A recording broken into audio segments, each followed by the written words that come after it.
এর তীব্রতার সর্বশেষ তথ্য যদি জানাতে চাই, আমি এখন দাঁড়িয়ে রয়েছি দক্ষিণের জনপদ দ্বীপ জেলা ভোলার অর্থাৎ পুরাতন শপিং মলে। এখানে এসে এখানকার যারা বিক্রেতা রয়েছে, বিক্রেতার কাছ থেকে যেই তথ্যটুকু পেয়েছি তারা আমাদেরকে জানিয়েছে, অর্থাৎ শীত অঞ্চল যে সকল দেশ রয়েছে সেই দেশ থেকে আসা, অর্থাৎ চট্টগ্রামের খাতুনগঞ্জ হয়ে যে পরিবহন আছে, পরিবহন ক্যারি করে অর্থাৎ ভোলার যেই শপিং মলগুলো রয়েছে, অর্থাৎ শীতের যেই কাপড়ের যে মার্কেটগুলো রয়েছে, কাপড়ের মার্কেটগুলোর শীতের পোশাক পেয়ে এখানকার যারা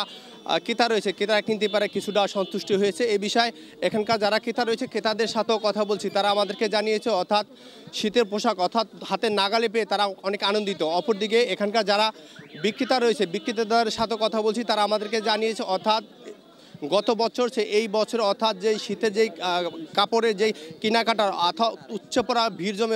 জমে রয়েছে, আমরা এমনটি লক্ষ্য করছি। তাদের দাবি হচ্ছে যদি ভালোভাবে কিন্তু একটি যদি শপিং মল করে দেওয়া হয়, অর্থাৎ প্রতি বছর যদি একটা যখন শীতের যে মৌসুম আছে অর্থাৎ শীতের সিজন আসে, এই সিজনে তখন যদি একটি শপিং মল করে দেওয়া হয়, তারা এখানকার যারা ভোক্তা আছে অর্থাৎ ক্রেতা আছে, অপরদিকে হচ্ছে যারা বিক্রেতা আছে তারা কিছুটা স্বস্তি পেবে। এছাড়াও হচ্ছে এখানকার যারা ক্রেতা রয়েছে ক্রেতাদের কিন্তু একই দাবি করে যাচ্ছে, অর্থাৎ যেই শীতের যে মার্কেট রয়েছে অর্থাৎ কাপড়ের যে মার্কেট রয়েছে, মার্কেটে অর্থাৎ পর্যাপ্ত পরিমাণ জায়গা না থাকার কারণে কিন্তু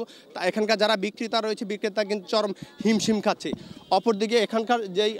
বাজার ব্যবসায়ী কমিটি যারা রয়েছে তাদের দাবি হচ্ছে যদি জেলা প্রশাসনের পক্ষ থেকে তাদেরকে যদি অন্য জায়গায় যদি এই মার্কেটটা স্থাপন করে দেয় তারা কিছুটা উপকৃত হবে। এই ছিল শীত বাজার নিয়ে সর্বশেষ তথ্য।